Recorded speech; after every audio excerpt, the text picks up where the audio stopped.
यहोवा के लिए एक नया गीत गाओ, ये सारी पृथ्वी के लोगों, यहोवा के लिए गाओ, यहोवा के लिए गाओ और उसके नाम को धन्य कहो। दिन प्रतिदिन उसके किए हुए उद्धार का शुभ समाचार सुनाते रहो। प्रभु का धन्यवाद हो कि आज फिर प्रभु ने हमें अपने चरणों के पास आने का मौका दिया और ये समय दिया कि हम आज फिर प्रभु के चरणों में बैठ करके उसकी आराधना और उसकी स्तुति करें, उसके जीवित सामर्थ्य नाम को हम एक बार फिर से ऊंचे पर उठाएं, उसकी तारीफ करें, उसका गुणगान करें, क्योंकि वो अति महान और स्तुति के योग्य है। वही है जो सचमुच में हमारे जीवन का उद्धार करता है और उसके शुभ समाचार का जो है हमें निरंतर प्रचार करना है, क्योंकि उसके शुभ समाचार में ही उद्धार की शक्ति है। इसलिए आइए, जब हम परमेश्वर की आराधना को करने के लिए इकट्ठा हैं, हम अपने परमेश्वर के लिए एक नया गीत गाएं और उसकी आराधना और उसकी स्तुति हम करें अपने जीवन के द्वारा से, आज फिर नई रीति से, नई सामर्थ को पा करके, ताकि परमेश्वर के नाम को महिमा मिले। आइए हम सब प्रार्थना में चलेंगे। हमारे जीवित महान सर्वशक्तिमान दयालु पिता परमेश्वर, हम धन्यवाद देते हुए तेरे चरणों के पास आते हैं। हम धन्यवाद देते हैं प्रभु जी आज के इस दिन के लिए, इस नए प्रकाश के लिए, इस जीवन के लिए प्रभु जो तूने हमें दिया, कि आज फिर हम तेरे चरणों के पास आकर के अपने हृदय को खोल करके तेरी आराधना और तेरी स्तुति करें। हम प्रभु अपने पवित्र हृदय को लेकर के प्रभु तेरे समीप आए हैं आज तेरी स्तुति और तेरी प्रशंसा करने के लिए। सचमुच में परमेश्वर पिता तू आदर और महिमा के योग्य है। तू ही है जो सामर्थी है, तू ही है जो महिमा के योग्य है। तेरे लिए ही नया गीत गाना हमारे जीवन के लिए भला है, क्योंकि प्रभु तेरे ही शुभ समाचार में उद्धार करने की शक्ति है। इसलिए आज जब हम प्रभु आराधना स्तुति प्रशंसा लेकर तेरे समीप आए हैं, आज हमारी भक्ति पर तू आशीष दे और होने दे। आज हमारी भक्ति तुझे ग्रहण योग्य हो और उस भक्ति के द्वारा से प्रभु तुझे बड़ी महिमा मिलने पाए। जितने लोग इस आराधना में जुड़ गए प्रभु हर एक को तू आशीष दे और प्रभु इस कलीसिया को बड़ी आशीष दे, जिसके द्वारा से प्रभु हम इस सुसमाचार को प्रभु हम लोगों तक पहुंचा रहे हैं। प्रभु जी हम जानते हैं कि तूने इस कलीसिया को अपने सेवकाई का माध्यम बनाया। प्रभु आप इस कलीसिया को बड़ी बरकत दें। प्रभु आज की आराधना में जब ये कलीसिया जुड़ गई है प्रभु आप आशीष दें। इस कलीसिया को और भी प्रभु अपनी आत्मिकता में बढ़ने के लिए मदद करें और आज की आराधना जब ये कलीसिया करती है प्रभु जी तुझे महिमा मिले। जितने लोग प्रभु जी आराधना में और भी जुड़ रहे हैं जो हमारी कलीसिया से बाहर हैं प्रभु, लेकिन तेरी सार्वभौम कलीसिया के एक सदस्य हैं प्रभु आप आशीष दें, जिससे प्रभु उनके जीवन के द्वारा से भी तुझे महिमा मिले। हम पूरी आराधना को तेरे हाथों में देते हुए आज के भजन वचन विनती निवेदन धन्यवाद सब बातों पर और आज की सारी आराधना पर तेरी आशीष चाहते हुए इस विनती को प्रभु यीशु मसीह के नाम से मांगते हैं, आमीन। ये समय रहेगा कि हम परमेश्वर के महिमा में भजनों को गाएंगे और उसकी स्तुति और उसकी प्रशंसा करेंगे, क्योंकि हमारा परमेश्वर जो है वो भला है और उसके लिए गीत गाना हमारे लिए भला है। इसलिए आइए हम उस परमेश्वर की प्रशंसा करेंगे अपने भजनों के द्वारा से और उसके नाम को हम इज्जत और बुजुर्गी देंगे इन भजनों के द्वारा से। ताली बजा करके अपने मुख को खोल करके जब ये गीत गाया जाता है और आज हम सब मिलकर भी अपने घरों में अपने परिवारों के साथ जब हम इकट्ठा हैं हम इस गीत को ताली बजाकर गाकर परमेश्वर को महिमा देंगे।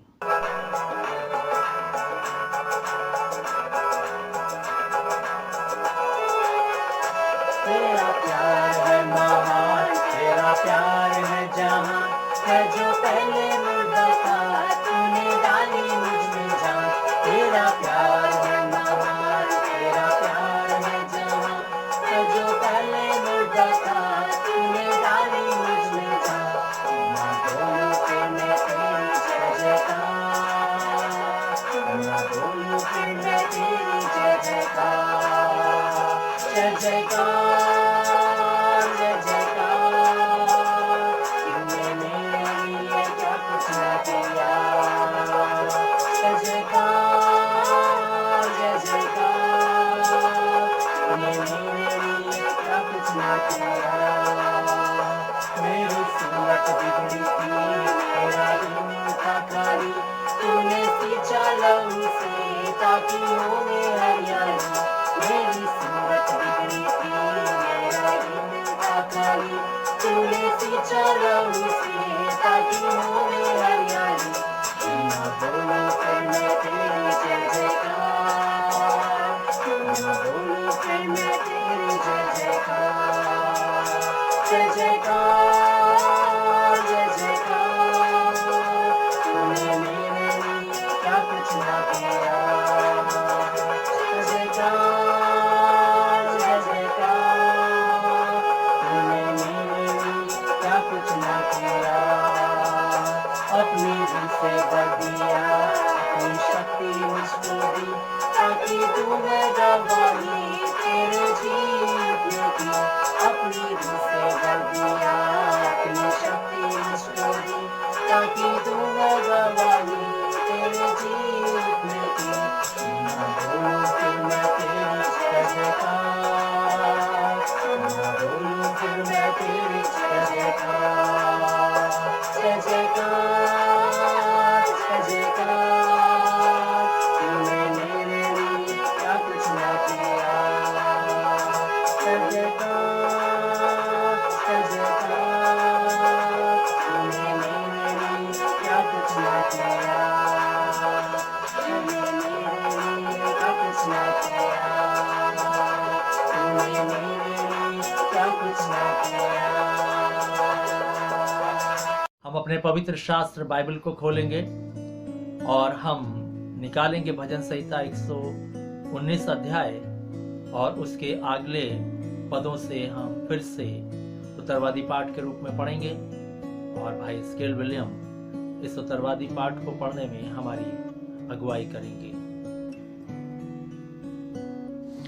सबको जय मसीह की। आइए एक बार फिर से हम परमेश्वर के वचन को खोलेंगे और निकाल लेंगे भजन संहिता 119 और जैसा उत्तरवादी पाठ हम पढ़ रहे हैं सो एक बार फिर से पढ़ेंगे। आज हम पढ़ेंगे 119 का 129 पद से लेकर के 144 तक। तेरी चितौनियां अनूप हैं, इस कारण मैं उन्हें अपने जी से लगाए हुए हूँ। तेरी बातों के खुलने से प्रकाश होता है, उससे भोले लोग समझ प्राप्त करते हैं। मैं मुंह खोल कर हाँफने लगा, क्योंकि मैं तेरी आज्ञाओं का प्यासा था। जैसी तेरी रीति अपने नाम से प्रीति रखने वालों से है, वैसे ही मेरी और फिक्र मुझ पर रहकर। मेरे पैरों को अपने वचन के मार्ग पर स्थिर कर और किसी अनर्थ बात को मुझ पर प्रभुता न करने दे। मुझे मनुष्य के अंधेरे से छुड़ा ले, तब मैं तेरे उपदेशों को मानूंगा। अपने दास पर अपने मुख का प्रकाश चमका दे और अपनी विधियां मुझे सिखा। मेरी आंखों से जल की धारा बहती रहती है, क्योंकि लोग तेरी व्यवस्था को नहीं मानते। हे यहोवा, तू धर्मी है और तेरे नियम सीधे हैं। तूने अपनी चेतावनियों को धर्म और पूरी सत्यता से कहा है। मैं तेरी धुन में भस्म हो रहा हूँ, क्योंकि मेरे सताने वाले तेरे वचनों को भूल गए हैं। तेरा वचन पूरी रीति से ताया हुआ है, इसलिए तेरा दास उसे प्रीति रखता है। मैं छोटा और तुच्छ हूँ, तो भी मैं तेरे उपदेशों को नहीं भूलता। तेरा धर्म सदा का धर्म है और तेरी व्यवस्था सत्य है। मैं संकट और सकेती में फंसा हूँ, परंतु तेरी आज्ञाओं से सुखी हूँ। तेरी चितावनी सदा धर्ममय है, तू मुझको समझ दे कि मैं जीवित रहूं। परमेश्वर के वचन के पढ़े जाने और सुने जाने पे आशीष हो। सबको जय मसीह की। आइए हम उस महान परमेश्वर को धन्यवाद देंगे जो राजाओं का राजा और प्रभुओं का प्रभु है, और हम अपने जीवन के द्वारा से उस परमेश्वर को जो है धन्यवाद के बलिदान चढ़ाएंगे, क्योंकि वो हमारा ऐसा परमेश्वर है जो धन्यवाद और स्तुति के योग्य है, जो आदर और महिमा के योग्य है। इसलिए हम पूरे सप्ताह की तमाम आशीषों के लिए, तमाम बरकतों के लिए जो उसने हमें दी हैं, हम उसको धन्य कहेंगे। और मिसेस लॉरेंस से हम दरखास्त करेंगे कि वो आज धन्यवाद के बलिदान चढ़ाएं।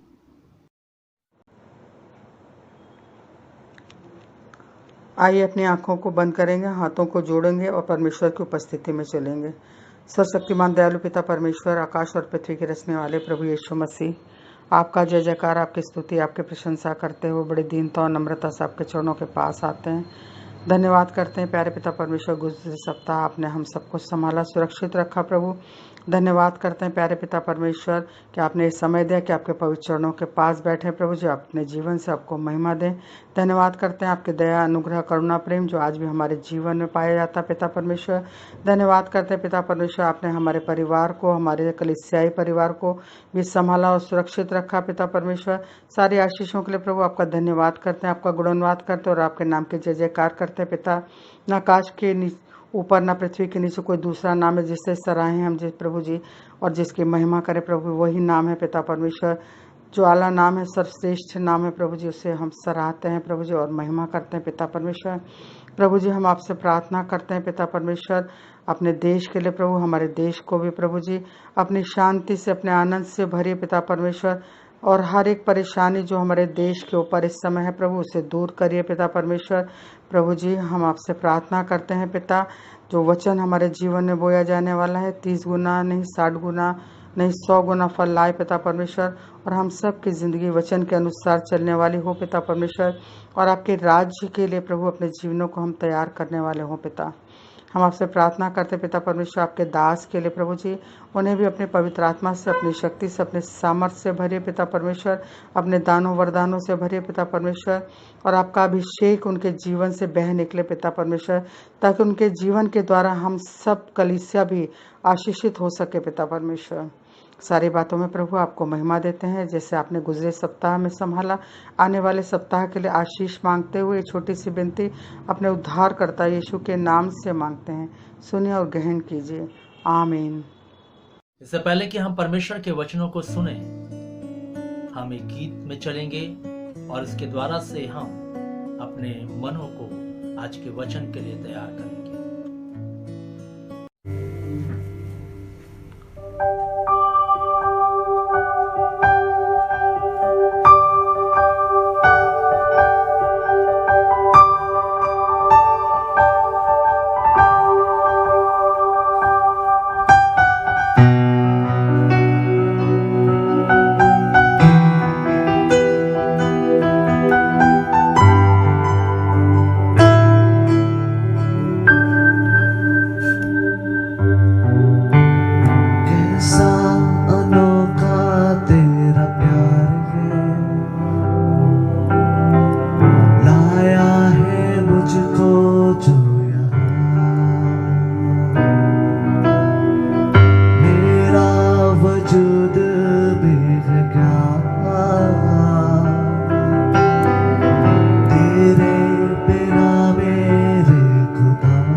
प्रभु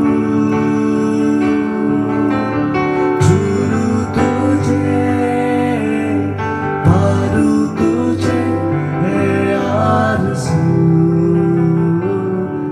है प्रभु है आरज़ू, है प्रभु।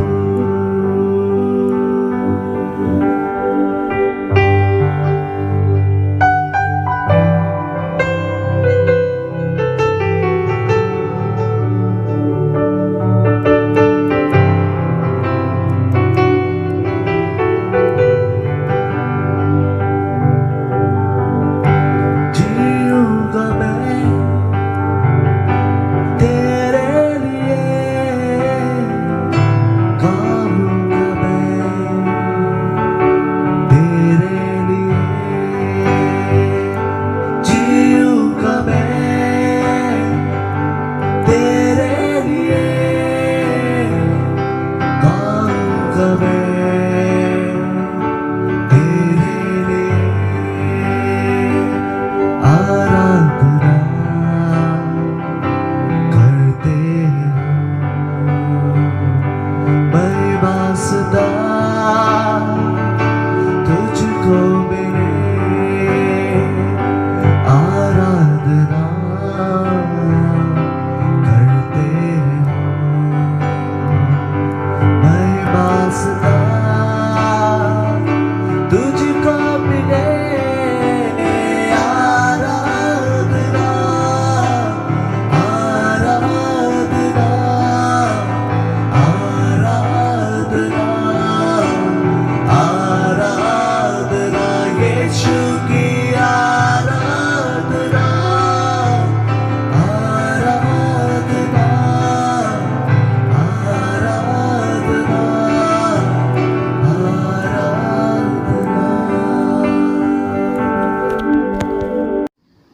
प्रभु का धन्यवाद हो कि आज फिर परमेश्वर ने हमें ये मौका दिया कि हम आज फिर पवित्र आत्मा की आवाज को हम सुने,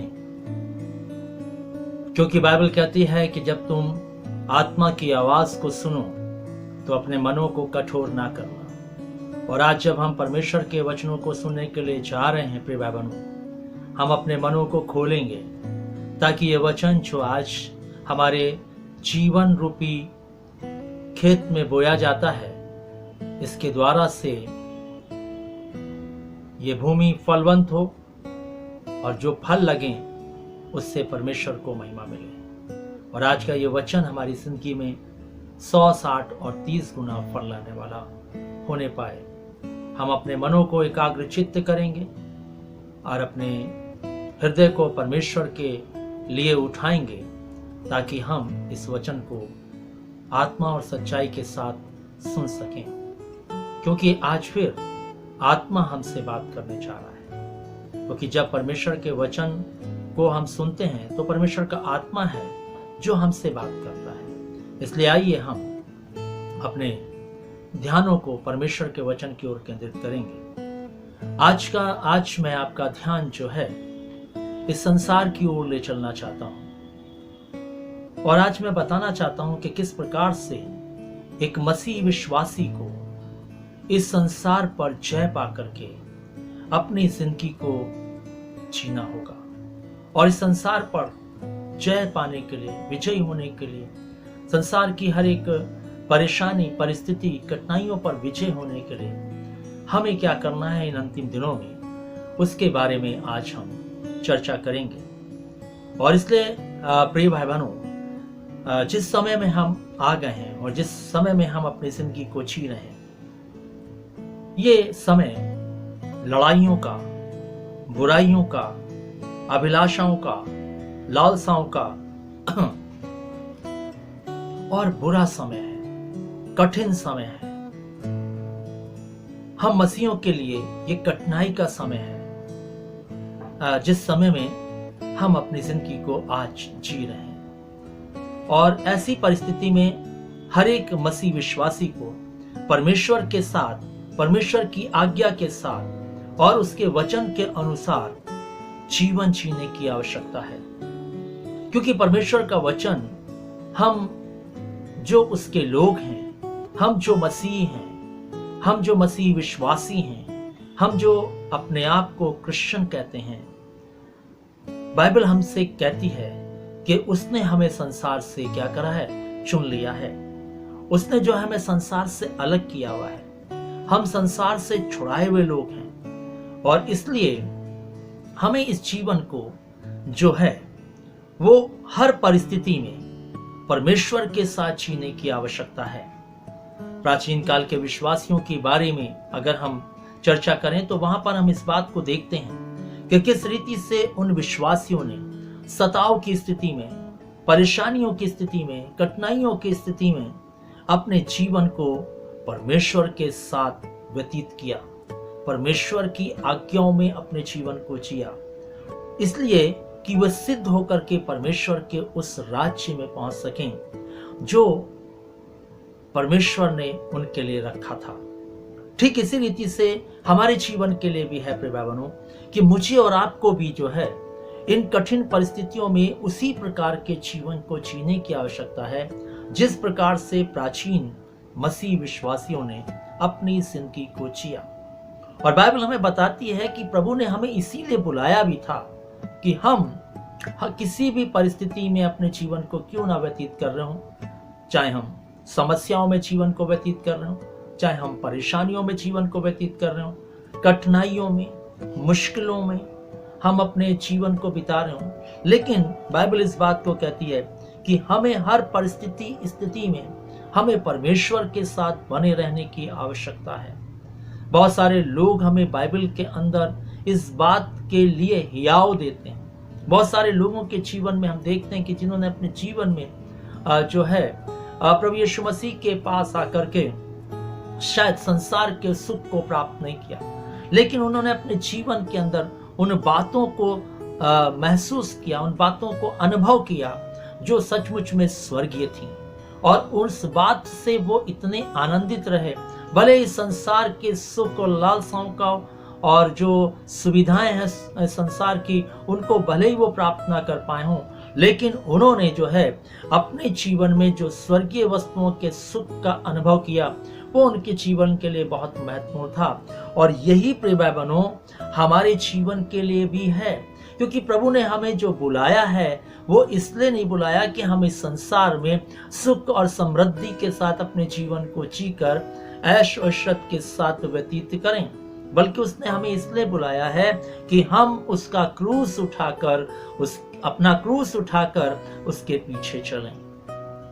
और जब हम अपना क्रूस उठाकर उसके पीछे चलेंगे तो प्रिय भाई बहनों हमारे जीवन के सामने ये सारी बातें निरंतर बनी रहेंगी, और इन बातों से हमें घबराने की आवश्यकता नहीं है, इन बातों से हमें परेशान होने की आवश्यकता नहीं है।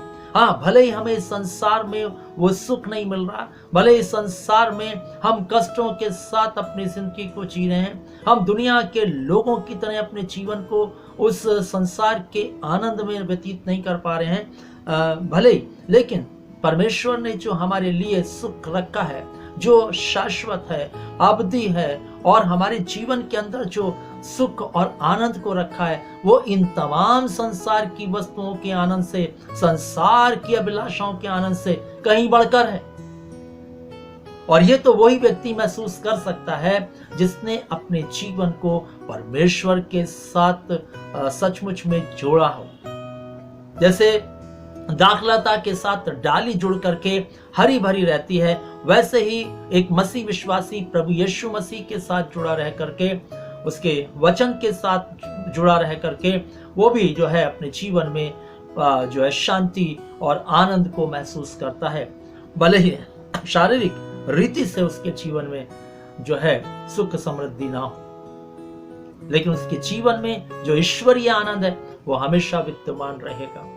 उसमें किसी प्रकार की कोई कमी, कोई कटौती नजर नहीं आएगी। और इसलिए परमेश्वर का वचन कहता है कि उसने जो हमें बुलाया है वो क्रूस उठाने के लिए बुलाया, उसने जो हमें बुलाया है वो सब कुछ त्यागने के लिए बुलाया, उसने जो हमें बुलाया है सब बातों को अप्रिय जानने के लिए बुलाया है। यदि हम इस संसार की सारी बातों को प्रिय जानेंगे तो हम कब जो है यीशु मसीह के होने पाएंगे, कब हम संसार से चुने हुए कहलाने पाएंगे? कब हम संसार से अलग किए हुए कहने पाएंगे? इसलिए प्रभु आज हमसे बात करना चाहता है कि कैसे हम इन सारी परिस्थितियों पर विजयी होंगे, कैसे हम इन सारे जो बातें हैं जो हमें सचमुच में इस संसार में जब हम जीवन को जी रहे हैं, हमारी जिंदगी को जो है कठिनाई और मुश्किलें सी प्रदान करती हैं, हम कैसे इन पर विजयी होंगे। और इसलिए परमेश्वर का वचन पहला पत्रस यदि 2:21 को पढ़े तो वहां पर लिखा है कि प्रभु ने हमें इसलिए बुलाया कि हम उसके पद पर चलें।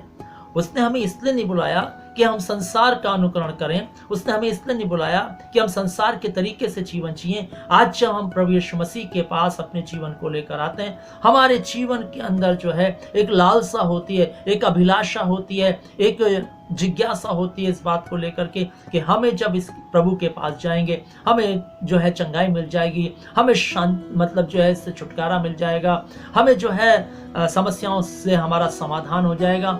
और मैं आपको बताना चाहता हूँ प्रभु ये सब बातों को हमारे जीवन के लिए करता है, लेकिन जब ये बातें हमारी जिंदगी से दूर हो जाती हैं तब हमारी जिंदगी क्या सचमुच में परमेश्वर के साथ उसके वचन के अनुसार क्या प्रभु यीशु मसीह के पद चिन्हों का अनुकरण करने वाली बनती है, या फिर सब कुछ ठीक हो जाने के बाद, सारी समस्याओं का समाधान हो जाने के बाद हमारा जीवन जो है वो संसार को अनुकरण करने वाला बनता है।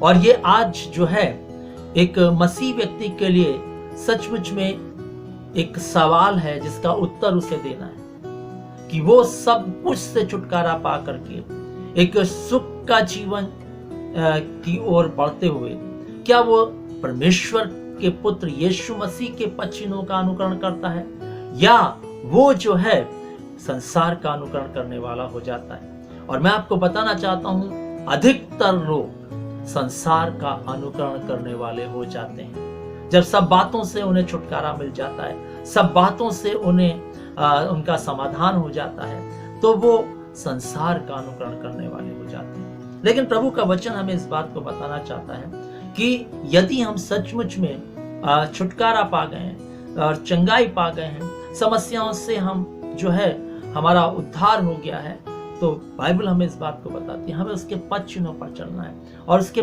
पद चिन्ह ये हैं कि वो गाली सुनकर गाली नहीं देता था और धमकी सुनकर किसी को धमकी नहीं देता था, बल्कि अपने आप को सच्चे न्याय के हाथों में सौंपता था ताकि परमेश्वर उन सब बातों का न्याय करे। और ये उसके पद चिन्ह थे। क्या हम प्रभु के पास आने के बाद हम अपनी जिंदगी को इस तरीके से जी रहे हैं या नहीं, या हमारा जीवन जो है आज भी संसार की ओर दौड़ने वाला है? बाइबल कहती है कि जब हम प्रभु के साथ अपनी जिंदगी को जिएंगे हमें किसी भली वस्तु की घटी नहीं होगी। हाँ, तमाम संसार की अभिलाषाओं वाली वस्तुओं की घटी होगी और संसार की लालसाओं वाली वस्तुओं की घटी होगी, शरीर की अभिलाषाओं वाली वस्तुओं की घटी होगी, लेकिन किसी भली वस्तु की घटी नहीं होगी। क्यों? क्योंकि हम प्रभु के साथ उसके पद चिन्हों का अनुकरण करते हुए अपने जीवन को जी रहे हैं। और बाइबल हमें स्पष्ट कहती है कि उसने हमें स्वर्गीय वस्तुओं की खोज करने के लिए बुलाया, ना कि संसार की वस्तुओं को प्राप्त करने के लिए। ये बात हर एक मसीह विश्वासी को समझनी होगी, इस बात को हर एक मसीह विश्वासी को सीखना होगा। हम सुख समृद्धि को प्राप्त करने के लिए नहीं बुलाए गए हैं। हमारा जीवन जो है इस संसार की सारी वस्तुओं को प्राप्त करने के लिए नहीं बुलाया गया, बल्कि हमारी जो कॉलिंग है, हमारी जो बुलाहट है, वो स्वर्गीय वस्तुओं को खोज करने की है। और क्या हम प्रभु यीशु मसीह पर विश्वास लाने के बाद, एक मसीह जीवन को जीने के बाद, क्या हमारी खोज स्वर्गीय वस्तुएं हैं कि नहीं? और यदि नहीं है प्रिय भाइयों, तो हमने संसार पर जय नहीं पाई है, हमने जो है शैतान पर जय नहीं पाई है, हमने जो है पाप पर जय नहीं पाई है, हमने जो शरीर के ऊपर जय नहीं पाई है, शारीरिक जीवन पर जय नहीं पाई है, दूसरे शब्दों में। और इसलिए प्रभु आज हमें सिखाना चाहता है कि किस प्रकार से हम जो है अपने जीवन के द्वारा से परमेश्वर को महिमा दे सकते हैं, किस प्रकार से जो है एक मसीह विश्वासी जो है विजय को प्राप्त कर सकता है। और मैं आपको बताना चाहता हूं, हर एक जो भी मसीह विश्वासी है, जो भी, याद रखिए, जो भी मसीह विश्वासी है वो युद्ध के मैदान में है। उसको विजय होना है, उसे जय पाना ही नहीं है, क्योंकि बिना जय पाए हम स्वर्ग के राज्य में नहीं जाएंगे। जय पाना तो जरूरी है प्रिय भाइयों। और इसलिए इस जय पाने के लिए हमें जो करना होगा वो ये करना होगा कि हमें जो है अपनी अभिलाषाओं को, अपनी लालसाओं को, अपने जो है इच्छाओं को हमें क्रूस पर चढ़ाना होगा। गलतियों 5 और उसके 24 वचन के अनुसार जितने प्रभु यीशु मसीह के हैं उन्होंने अपनी अभिलाषाओं और लालसाओं को क्रूस पर चढ़ा दिया। ऐसा लिखा है। क्या हम जो यीशु मसीह के कहलाते हैं, या हम जो यीशु मसीह के हैं, क्या हमने भी अपनी अभिलाषाओं और लालसाओं को क्रूस पर चढ़ाया है या नहीं? क्योंकि हमारी बुलाहट ही इसी बात के लिए थी। और इसलिए पौलुस प्रेरित के जीवन के बारे में अगर हम बात करें तो उसकी बुलाहट भी इसी बात के लिए थी कि वो दुख उठाएगा और प्रभु के सुसमाचार का प्रचार करेगा। और बाइबल कहती है कि उसने उस बुलाहट को समझा अपने जीवन के अंदर, और इसलिए उसने जो है सारी शरीर की अभिलाषाओं को, लालसाओं को क्रूस पर टांग दिया। और वो कहता है कि अब मैं जीवित ना रहा परंतु मसीह मुझ में जीवित है। और इसलिए मसीह उसमें जीवित है, इसलिए वो कहने पाया कि जो जो बातें मेरे लाभ की थी उन्हीं को मैंने मसीह के कारण हानि समझ लिया। क्या आज प्रिय भाई बहनों, हमने भी मसीह यीशु की उत्तमता को पहचान के द्वारा, उसकी पहचान की उत्तमता के द्वारा क्या सचमुच में हमने भी सब बातों की हानि उठाई है कि नहीं? सब बातों को कूड़ा करकट जो हमारे लाभ की हम समझते हैं कि नहीं? क्या सचमुच में हम स्वर्गीय वस्तुओं की खोज में अपने जीवन को जुटाकर आगे बढ़ा रहे हैं कि नहीं? बाइबल हमें इस बात को बताना चाहती है प्रिय भाइयों कि हम किस रीति से हमें जो है इस जीवन को क्रूस पर मारना है। और मैं आपको बताना चाहता हूं आज के इस दिन में इफिसियों के पत्र उसके 6 अध्याय उसके हम 10 पद से लेकर 18 पद तक आज देखेंगे और इस पर हम मनन करेंगे कि किस रीति से हम जय पा सकते हैं। जय पाने के लिए हमें क्या करना होगा प्रिय भाइयों, क्या चीजों की आवश्यकता हमें होगी, इस बात को हमें आज समझना होगा, हमें देखना होगा प्रिय भाइयों। बाइबल क्या कहती है? हम खोलेंगे इफिसियों का पत्र और उसका 6 अध्याय और उसके 10 पद से मैं आपके लिए पढ़ूंगा 12 पद तक पहले। और यहां पर ऐसा लिखा हुआ है, इसलिए प्रभु में और उसकी शक्ति के प्रभाव में बलवंत बनो, परमेश्वर के सारे हथियार बांध लो कि तुम शैतान की युक्तियों के सामने खड़े रह सको, क्योंकि हमारा ये मल युद्ध लहू और मांस से नहीं परंतु प्रधानों से और अधिकारियों से और इस संसार के अंधकार के हाकिमों से और उस दुष्ट की आत्मिक सेनाओं से है जो आकाश में है। अब यहां पर हम देखते हैं कि पौलुस प्रेरित जिसने इस इफिसियों के पत्र को लिखा और इस अंतिम अध्याय के अंतिम चरणों में ये इस बात को कहता है कि किस रीति से हम एक युद्ध के मैदान में हैं। हम जो मसीह विश्वासी हैं, हम जो अपने आप को क्रिश्चियन कहते हैं, क्रिश्चियन होने का दावा करते हैं, इस बात को हमें कभी नहीं भूलना है कि हम युद्ध के मैदान में हैं। हमें हर पल युद्ध करना है, हमें हर पल विजयी होना है युद्ध में। ये बात को कभी नहीं भूलना है। ये बात पौलुस प्रेरित इफिसुस के विश्वासियों को लिखते हुए बताता है। उससे पहले वो जो है पौलुस प्रेरित इस बात को कहता है, तुम्हें इस बात को करने की आवश्यकता है, तुम मसीह में, तुम्हें जो है इस तरीके से जीवन को जीने की आवश्यकता है। लेकिन जब हम 6वें अध्याय में आते हैं तो वो इस बात को कहना चाहता है, इस बात को बताना चाहता है कि अब हमें जो है दूध पीते हुए नहीं रहना है। अब हमें जो है अपने जीवन को जो है सचमुच में एक परिपक्व मनुष्य के रूप में जीने की आवश्यकता है। और जब परिपक्वता हमारे जीवन में आती है तो स्थिरता हमारे जीवन में आती है। और पौलुस आगे जब हम इस पत्र को आगे पढ़ेंगे, हम 13वें पद में जाएंगे, तो वहां पर हम देखने पाते हैं कि क्या कहता है परमेश्वर का भक्त पौलुस। इसलिए परमेश्वर के सारे हथियार बांध लो कि तुम बुरे दिनों में सामना कर सको और सब कुछ पूरा करके स्थिर रह सको। अब यहाँ पर स्थिर रहने की बात कर रहा है। पहले वो कह रहा था प्रभु में तुम्हें ऐसा करना है, ऐसा करना है, इस तरीके का जीवन जीना है, इस तरीके से तुम्हें अपनी जिंदगी को तैयार करना है, लेकिन अब स्थिर रहने की बात करता है। अब वो प्रभु में जो है नई सृष्टि बनने की बात नहीं कर रहा, अब वो प्रभु में स्थिर होने की बात कर रहा है। अब वो पापों की क्षमा की बात नहीं कर रहा, अब वो प्रभु में स्थिर बने रहने की बात कर रहा है। और इसलिए परमेश्वर का वचन हमें इस बात को बताना चाहता है, परमेश्वर का वचन हमें इस बात को सिखाना चाहता है। प्रिय भाई-बहनों, वो कहता है 10वें पद में, इसलिए प्रभु में और उसकी शक्ति के प्रभाव में बलवंत बनो। प्रभु में, शब्दों पर ध्यान देंगे, कहता है प्रभु में। अगर हम प्रभु में हैं तो ही हम उसकी शक्ति के प्रभाव में बलवंत बनने पाएंगे। अगर हम प्रभु में नहीं हैं तो हमें उसकी शक्ति में बलवंतता नहीं मिलेगी। ये बात हमें समझनी होगी, क्योंकि वो कहता है प्रभु में और उसकी शक्ति के प्रभाव में बलवंत बनो। जो प्रभु में है, दूसरे शब्दों में, वही उसकी शक्ति के प्रभाव में बलवंत हो सकते हैं। आइए अपनी जिंदगी को टटोल करके देखें, क्या आप प्रभु में हैं? प्रभु में वो है जिसने अपने आप को क्रूस पर टांग दिया है, अपने पुराने मनुष्यत्व को क्रूस पर चढ़ा दिया है और नए मनुष्यत्व को लेकर के वो अपनी जिंदगी को इस पृथ्वी पर जी रहा है। वो है प्रभु में। प्रभु में वो नहीं कि मसीह परिवार में आंखें खुली और जीवन को हमने जीना शुरू कर दिया। प्रभु में वो व्यक्ति है जिसने अपने आप को पाप के लिए मारा और मसीह के लिए अपने जीवन को जिंदा किया। वो है प्रभु।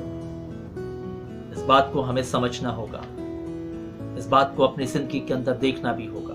और जब हम प्रभु में होंगे तो निश्चित हम उसकी शक्ति के प्रभाव में बलवंत बनेंगे, बलवंत बनेंगे। प्रभु की शक्ति हमें मिलेगी, हम उसमें सामर्थी हो जाएंगे। प्रिय भाई-बहनों, परमेश्वर का वचन हमें इस बात को कहता है, क्योंकि परमेश्वर अपनी आत्मा की शक्ति हमें प्रदान करेगा। परमेश्वर अपनी आत्मा की सामर्थ हमें देगा, जिसमें हम स्थिर रह सकते हैं, जिसमें हम परमेश्वर के साथ खड़े रह सकते हैं, जिसमें हम शैतान के सारे आक्रमणों का सामना कर सकते हैं, जिसमें हम जो है उस मल युद्ध को, जो हमारा लहू और मांस से नहीं है, हम उस मल युद्ध को लड़ सकते हैं। और इसलिए वो कहता है 11वें पद में, परमेश्वर के सारे हथियार बांधो। हमें उस सुरक्षा कवच को पहनना है, उस कवच को धारण करना है, जिससे हम शैतान की युक्तियों का सामना कर सकें, जिससे हम शैतान की युक्तियों से लड़ सकें। युक्तियां, शैतान हमारे सामने कुछ ऐसी चीजों को लाके नहीं रखता, युक्तियां लाके रखता है। वो हमारे सामने अपनी योजनाओं को रखता है, ऐसा करो। वो कराता नहीं हाथ पकड़कर हमको। याद रखिएगा प्रिय भाई-बहनों, कोई भी जो अपना वो काम है वो हाथ पकड़कर नहीं करा सकता, युक्ति के द्वारा करा सकता है। लेकिन परमेश्वर, जो हमारा परमेश्वर है, वो हाथ पकड़कर भी हमारे काम को करा सकता है हमसे। बहुत उदाहरण बाइबल में हमें मिलेंगे।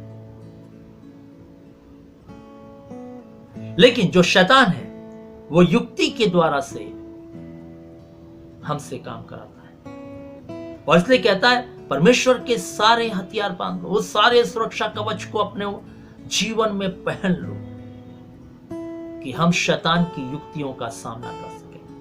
बाइबल कहती है, यदि हम कुरिन्थियों के पत्र में जाएंगे पौलुस प्रेरित ने कहा कि तुम शैतान की किसी भी युक्ति से अनजान नहीं हो। कब?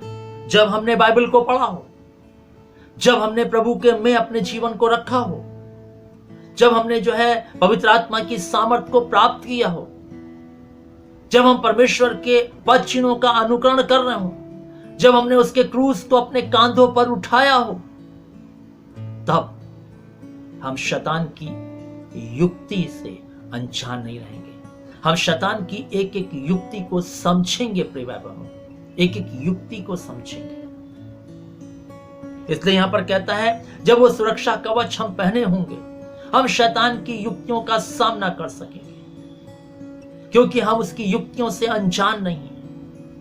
हम उसकी युक्तियों को जानते हैं कि किस रीति से वो युक्तियों को तैयार करता है। अदन के बगीचे में आदम और हव्वा को पाप में गिराने के लिए उसकी युक्ति, उसकी योजना को हम देखते हैं कि कैसे उसने तैयार करी, किस रीति से उसने प्रश्नों के माध्यम से उस हव्वा को अपनी ओर आकर्षित कर दिया। ऐसे ही हमारी जिंदगियों को भी पता नहीं कितनी बार, कितने प्रश्नों से, कितने उत्तरों से, कितने और बातों से वो हमें अपनी ओर आकर्षित कर देता है और हम उसकी ओर खींचे चले जाते हैं, बढ़े चले जाते हैं। फिर हम समझ भी नहीं पाते कि हमारी जिंदगी कहां जा रही है। लेकिन जब हम प्रभु में और उसकी शक्ति के प्रभाव में बलवंत हैं और हम उसकी युक्ति से अनजान नहीं हैं, हम सब कुछ समझ नहीं पाएंगे। हम उसकी एक एक चाल को समझ नहीं पाएंगे। हम एक एक उसकी योजना को समझ नहीं पाएंगे।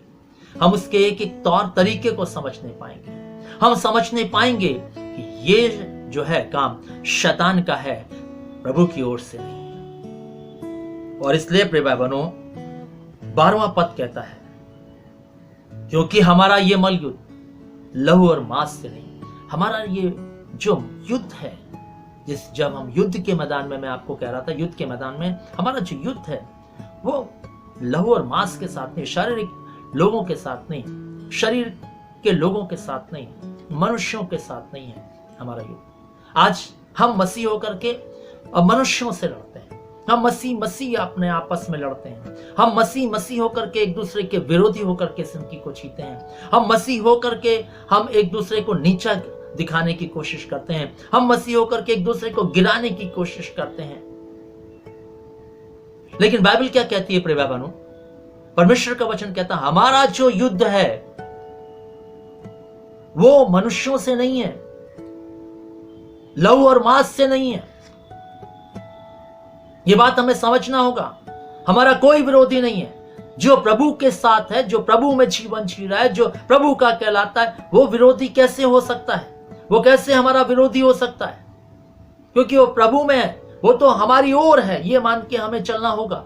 आज हम इसी बात को लेकर के हमने अपने जो मसीह एकता को है वो खत्म कर दिया। आज कलीसियाओं में भी ऐसा ही है प्रिय भाई बहनों। कलीसिया में भी एक दूसरे के साथ मनमुटाव है।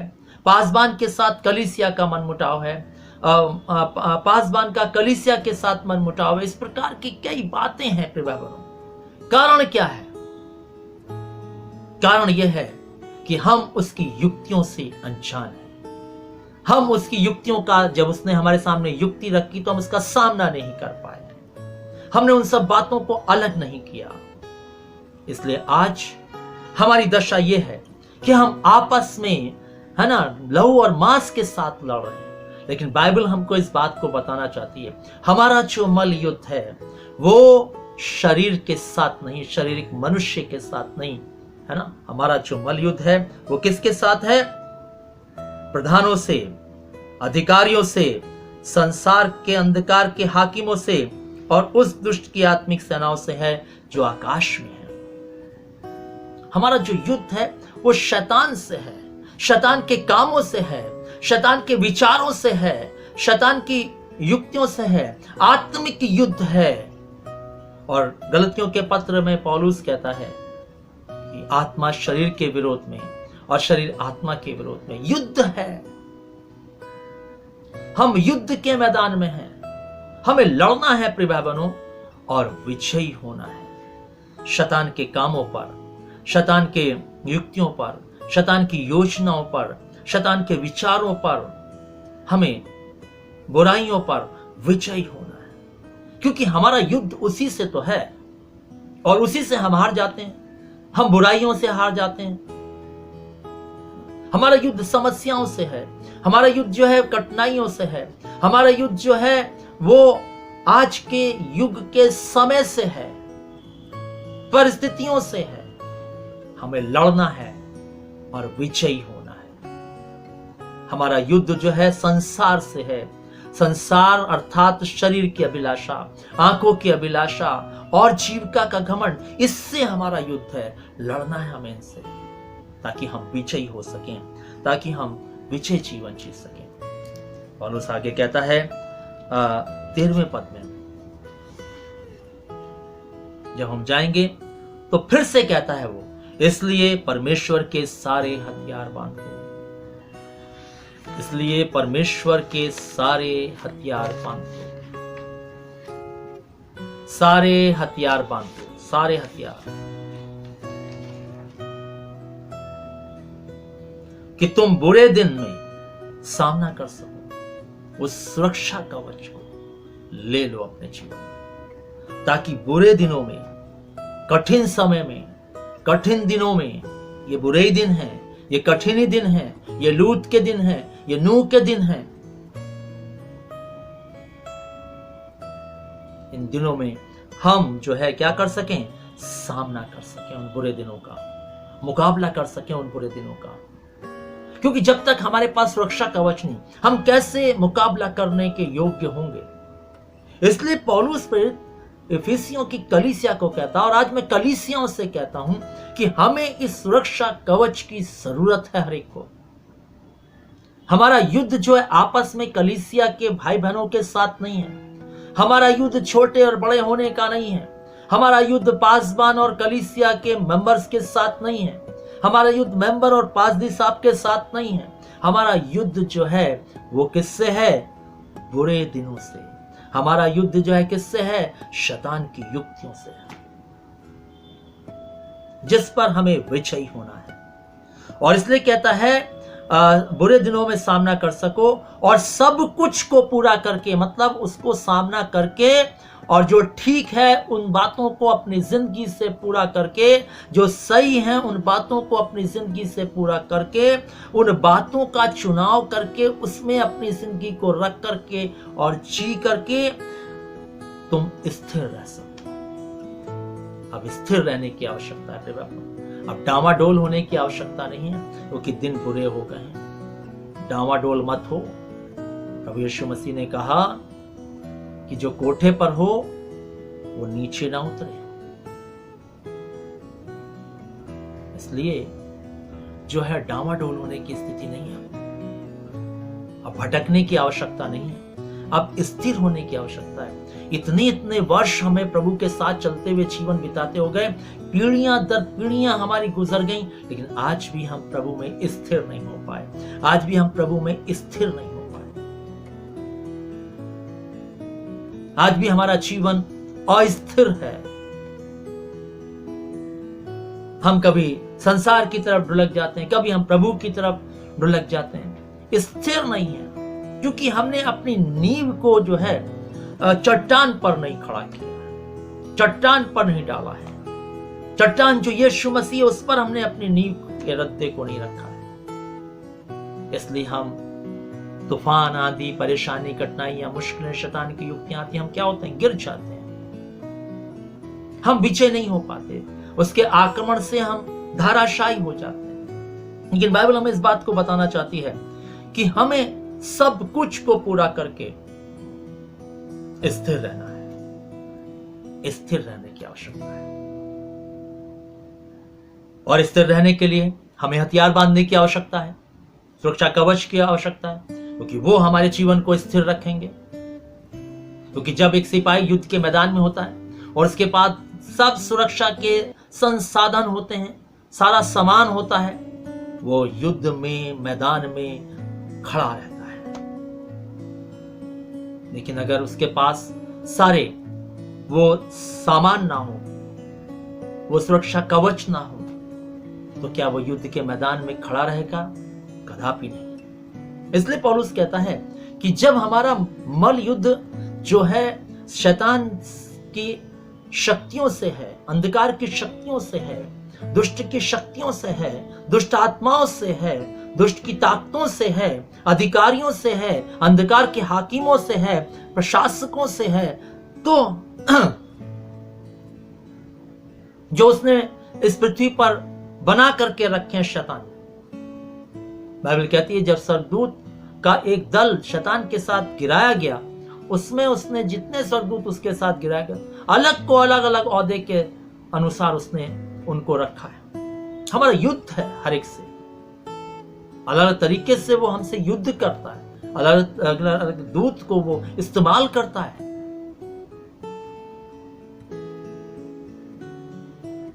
बाइबल हमें इस बात को बताना चाहती है, इसलिए स्थिर रहने के लिए हमें हथियार की आवश्यकता है। और हथियार 14 पद में देखिए बाइबल क्या कहती है, इसलिए सत्य से अपनी कमर कसकर। सत्य की बेल्ट चाहिए। एक युद्ध हो रहा था, एक युद्ध के करने वाले राजा ने कहा कि जो विरोधी सेना है जब वो सोए तो उनकी बेल्ट काट दो पैंट की, और जब वो युद्ध के मैदान में आएंगे तो वो अपनी पतलून संभालेंगे या युद्ध करेंगे, इसलिए उनकी बेल्ट काट दो। और इसलिए एक योद्धा के लिए जो कमर बंद है वो बहुत महत्व रखता है, वो बहुत महत्वपूर्ण है। इसलिए पौलुस कहता है सत्य से अपनी कमर कसकर, सत्य की बेल्ट बांधो अपनी कमर में। सत्य की बेल्ट, अगर सत्य की बेल्ट हमारी कमर में बंधी है तो हम स्थिर रह सकेंगे, स्थिर रह सकेंगे। अगर सत्य की बेल्ट हमारे कमर पर नहीं बंधी है तो हम स्थिर कभी नहीं रह सकेंगे, कभी नहीं रह सकेंगे प्रिय भाई। क्योंकि पौलुस यहां पर स्थिर रहने की बात कर रहा है। सब कुछ पूरा करके, सब कुछ पूरा करके स्थिर रहो। अगर तुमने मन फिरा लिया है, तुमने पश्चाताप कर लिया है, तुमने पाप से क्षमा प्राप्त कर ली है, तुमने विश्वास कर लिया है, तुमने बपतिस्मा ले लिया है, तुमने जो है अपने पुराने मनुष्यत्व को क्रूस पर चढ़ा दिया है और जो है उद्धार को प्राप्त कर लिया, सब कुछ को पूरा करके क्या करो, स्थिर रहो प्रभु में। फिर दोबारा ना संसार के गुलाम बन जाओ, दोबारा से तुम जो है गुलामियत की दशा में मत चले जाओ, उसी में स्थिर रहो, उसी दशा में स्थिर रहो। इसलिए प्रिय भाई बहनों, जब सत्य से हमारी कमर कसी होगी हम स्थिर रहेंगे, स्थिर रहेंगे। ये जो हथियार है सत्य का, ये बहुत जरूरी है। सत्य से ही विजय होगी, मिलेगी हमें। सत्य जो है विजय का प्रतीक है। जब हम सच्चाई में अपनी जिंदगी को जिएंगे हम जय पाएंगे, हम सत्य में अपनी जिंदगी को बिताएंगे हम जय पाएंगे। सत्य, सत्य चाहिए, सच्चाई में जीवन चाहिए, सच्चाई से अपनी कमर को कसे रहो, सत्य से। सत्य कौन है? यीशु मसीह। सत्य कौन है? उसका वचन। इस सत्य में, सत्य से हमें अपनी कमर को कस के रखना है ताकि हम शैतान की युक्तियों का सामना कर सकें, शैतान के आक्रमणों का सामना कर सकें।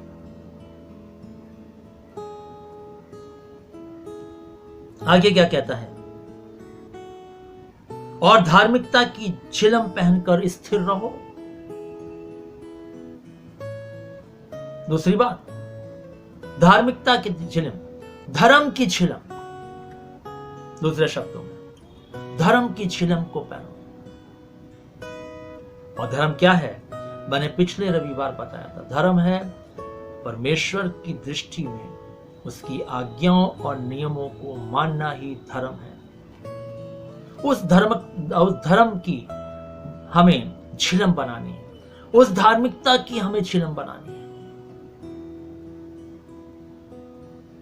ताकि हम सचमुच में शैतान का सामना कर सकें, हम उससे मल्ल युद्ध कर सकें, हम उससे आत्मिक युद्ध में विजयी हो सकें।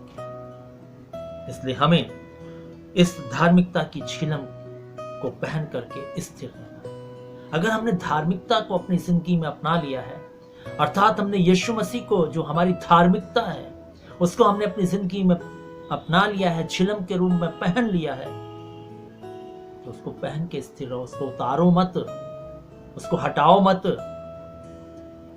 कि जब युद्ध होगा फिर पहनेंगे, नहीं, उसको परमानेंट पहने रहो, पहने रहो, ताकि हम जो है उस बैरी को जो युद्ध कर रहा है उसको हम परास्त कर सकें, उसके सारे तीरों को हम जो है वो बुझा सकें, हम उसके सारे आक्रमणों के वार को नष्ट कर सकें।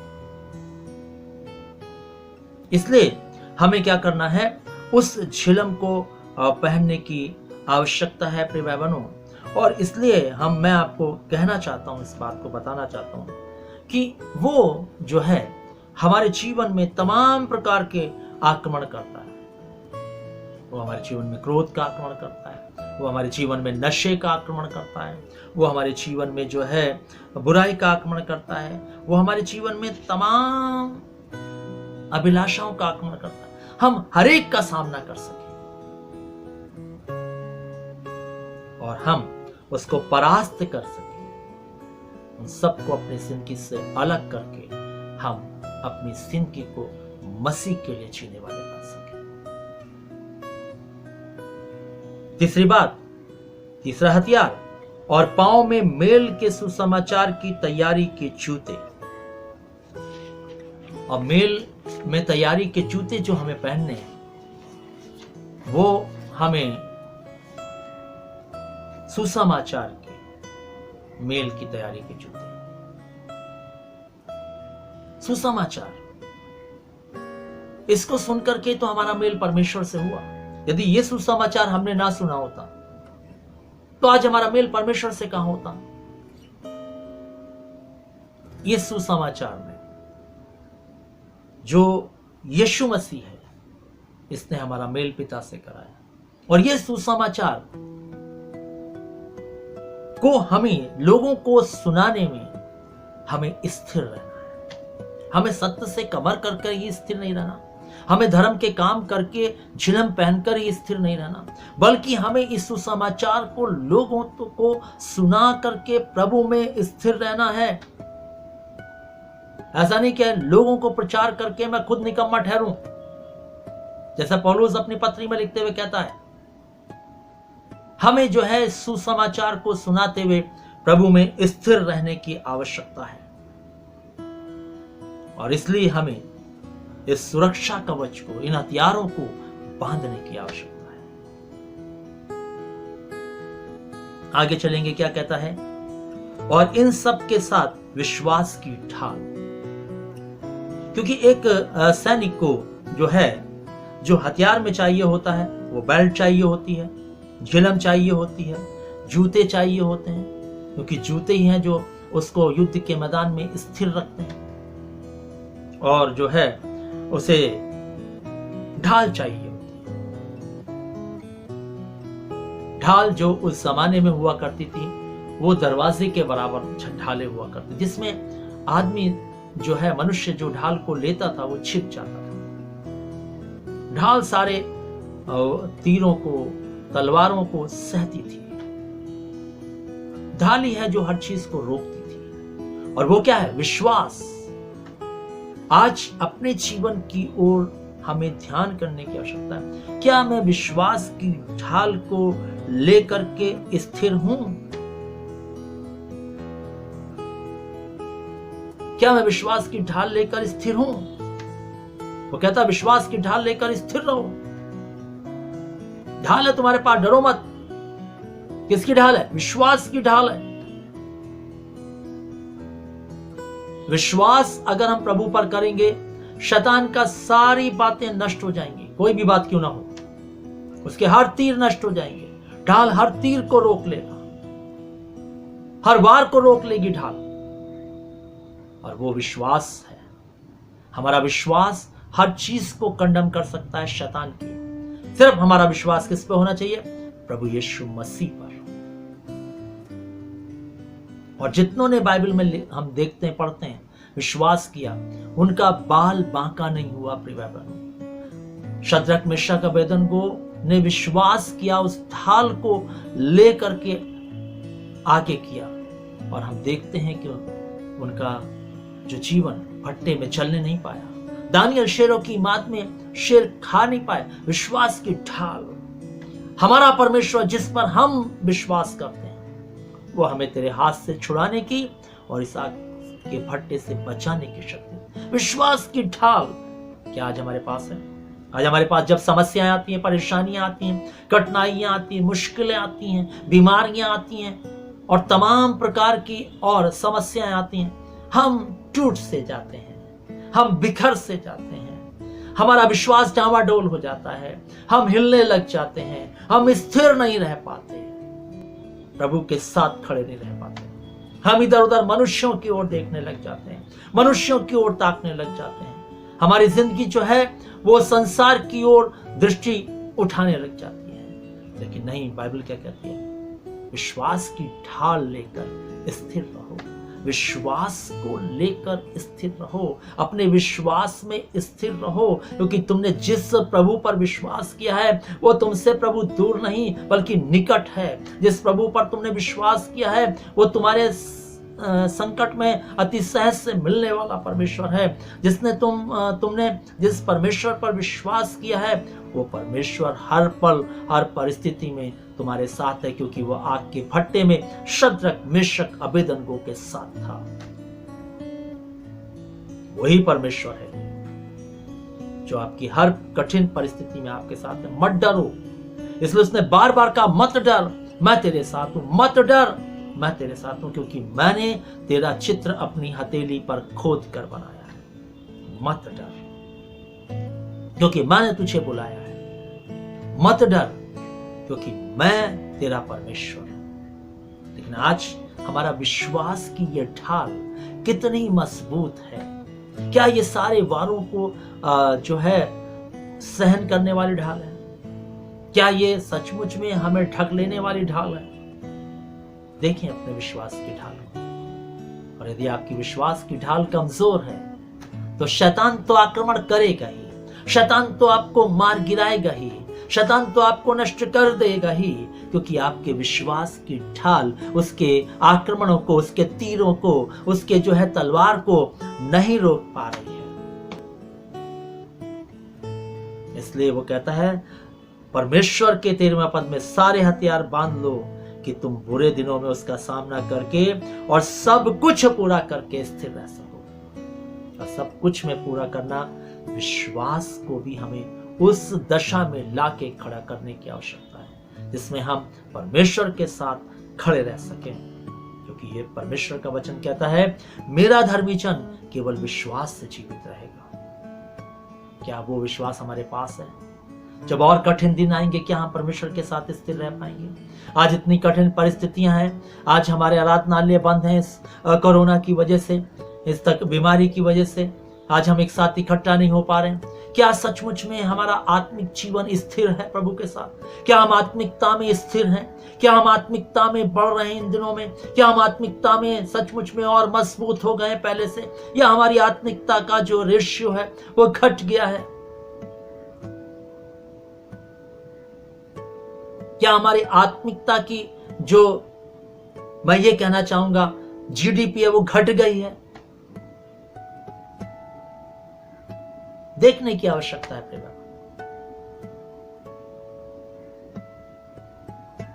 इसलिए प्रभु का वचन कहता है कि हमें इस सुरक्षा रूपी हथियारों को अपनी जिंदगी में सुरक्षा कवच के रूप में बांध लेने की आवश्यकता है।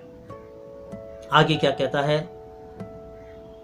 स्थिर रहो जिससे तुम दुष्ट के सब चलते हुए तीरों को बुझा सको, क्योंकि ये ढाल बुझाएगी, ये ढाल ही रोकेगी।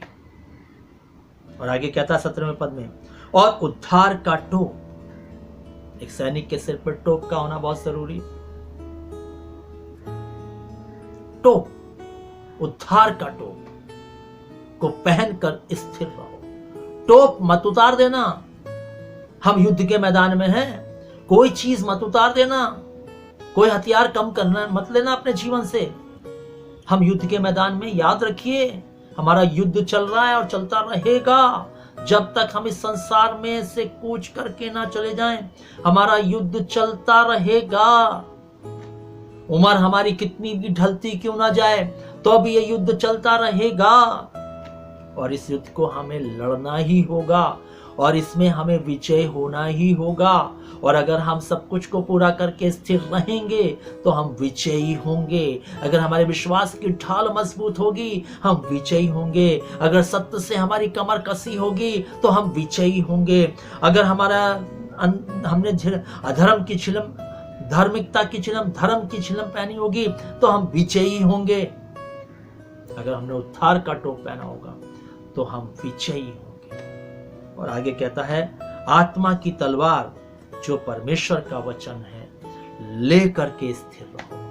वचन को अपने जिंदगी में लेकर स्थिर रहो, क्योंकि वचन ही है जो हमें मसीह में स्थिर करता है। परमेश्वर का वचन ही है जो हमें प्रभु में मजबूत करता है।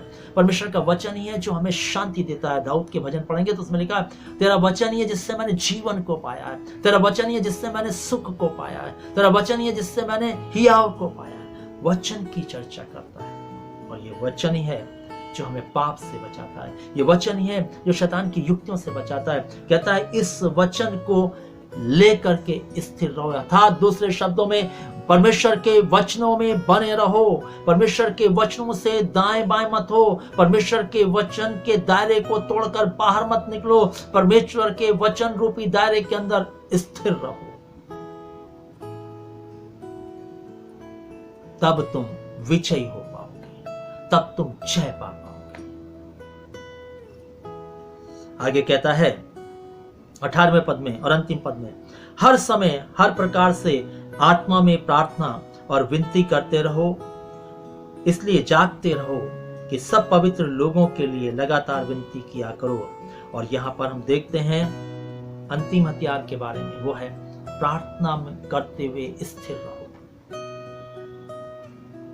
और एक और खास बात, जागते हुए प्रार्थना करते हुए स्थिर। प्रभु यीशु मसीह ने कहा जागते रहो और प्रार्थना करते रहो, इसलिए हमें जागते भी रहना है। हम युद्ध के मैदान में हैं, सो गए शैतान वार कर जाएगा, बैरी वार कर जाएगा, बैरी मार जाएगा हमको, इसलिए जागते भी रहना है क्योंकि हम युद्ध के मैदान में हैं। इसलिए हमें प्रार्थना करने में निरंतर स्थिर रहना है, स्थिर रहना है। हमें प्रार्थना करने में कमजोर नहीं होना है। हमें प्रार्थना करना बंद नहीं करना है। हमें प्रार्थना करना रोकना नहीं है। हमें प्रार्थना निरंतर निरंतर करते रहना है। लूका 18:1 जैसा बताता है, निरंतर प्रार्थना में करते रहो, हियाव न छोड़ो प्रार्थना करने। इसलिए प्रभु आज हमसे बात कर रहा है। इसलिए प्रभु हमसे कह रहा है कि अगर हम इस कठिन परिस्थिति में, इस कठिन समस्याओं में, इन कठिन दिनों में विजयी जीवन जीना चाहते हैं, जय का जीवन जीना चाहते हैं, तो हमारा जो युद्ध शैतान से है, उसकी युक्तियों से है, उस पर विजयी होना चाहते हैं, तो बाइबल हमें बताती है कि हमें ये सुरक्षा कवच बांधने होंगे, ये हथियार परमेश्वर के बांधने होंगे। सत्य को अपने जिंदगी में रखना होगा, उसमें स्थिर रहना होगा, सच्चाई में। दूसरी बात, धर्म में हमें स्थिर रहना होगा, उसकी छिलम हमें पहननी होगी। तीसरी बात, सुसमाचार सुनाने में हमें स्थिर रहना होगा, सुसमाचार में हमें बने रहना होगा, क्योंकि ये तैयारी के जूते हैं। चौथी बात, विश्वास की ढाल, विश्वास को लेकर के हमें स्थिर रहना होगा, विश्वास में स्थिर रहना होगा। जैसे इब्रानियों 11 में हम विश्वासियों की एक बड़ी लिस्ट में देखते हैं कि कैसे वो विश्वास में स्थिर है। उन वस्तुओं को उन्होंने पाया नहीं, लेकिन फिर भी वो विश्वास में स्थिर है। उद्धार के टोप, उद्धार को नहीं खोना है। उद्धार अगर पा लिया तो उसे खोना नहीं है। उद्धार को अपने हाथ से जाने नहीं देना, उद्धार को थामे रखना है, उद्धार को पहने रखना है, उसमें स्थिर रहना है, उद्धार में बने रहना है। फिर पाप में नहीं चले जाना, फिर पाप नहीं करने लगना।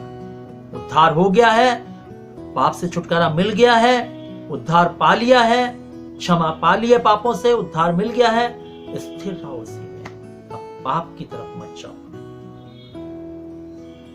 आत्मा की तलवार परमेश्वर के वचन में स्थिर रहो। जो वचन है प्रभु का, उसमें स्थिर रहो। जो उसने कहा वैसा ही करो बस। जो आज्ञा दी उसी को मानो बस। जैसा वो सिखाता वैसा ही करो बस। उसमें स्थिर रहो।